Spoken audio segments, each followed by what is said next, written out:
मौर्य प्रशासन कैसा था? राजतंत्रात्मक। मौर्य प्रशासन कैसा था?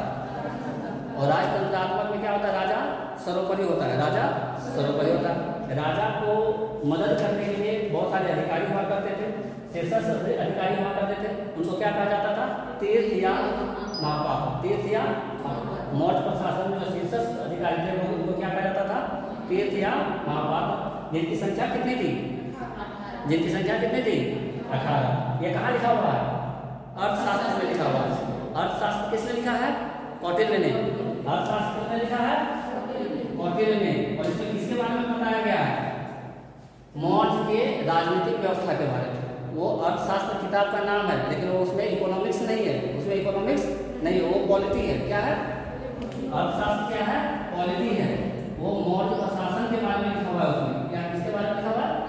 तो ये राजनीति से संबंधित पुस्तक है। अर्थशास्त्र किससे संबंधित पुस्तक है? राजनीति से। और किसकी राजनीति? मौर्य काल की राजनीति। और किसने लिखा है इसको?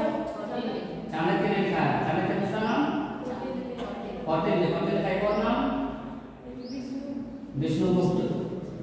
तीनों नाम हो गया या डिवीजन हो गया? ठीक है। तो कौटिल्य का जो पुस्तक है अर्थशास्त्र, उसमें कहा गया है कि मौर्य प्रशासन को चलाने के लिए 18 अधिकारी हुआ करते थे, जिनको तीर्थ या महापात्र कहा जाता था। और इनको कितना मिलता था वेतन? 48,000 पन। कितना मिलता था वेतन? 48,000 पन। और एक पन जो होता था 3/4 तोले के बराबर चांदी का सिक्का होता था। एक पन बराबर कितना होता था? 3/4 तोले के बराबर चांदी का सिक्का। ठीक है। अब मौर्य काल का जो प्रमुख अधिकारी है उसके बारे में बात करते हैं टेबल में। पन्याध्यक्ष नाम से पता चल गया।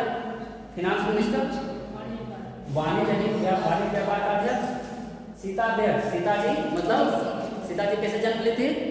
हल जोतने के क्रम में। हल जोतने के क्रम में हल कब जोतते हैं? कृषि करने के लिए। किस चीज के लिए? तो कृषि विभाग का अधिकारी। कृषि विभाग का अधिकारी सीताध्यक्ष। अक्षपटालिक, लिख आ रहा है यानी लिखने वाला बात हो रहा है, तो कौन सा हो जाएगा? महालेखाकार। महालेखाकार। कोतवाध्यक्ष यानी माप तौल का अधिकारी। माप मुआका को माप तौल का अधिकारी। और रक्षिण रक्षा करने वाला यानी पुलिस। रक्षा करने वाला यानी पुलिस। समाज की रक्षा कौन करता है? पुलिस करता है।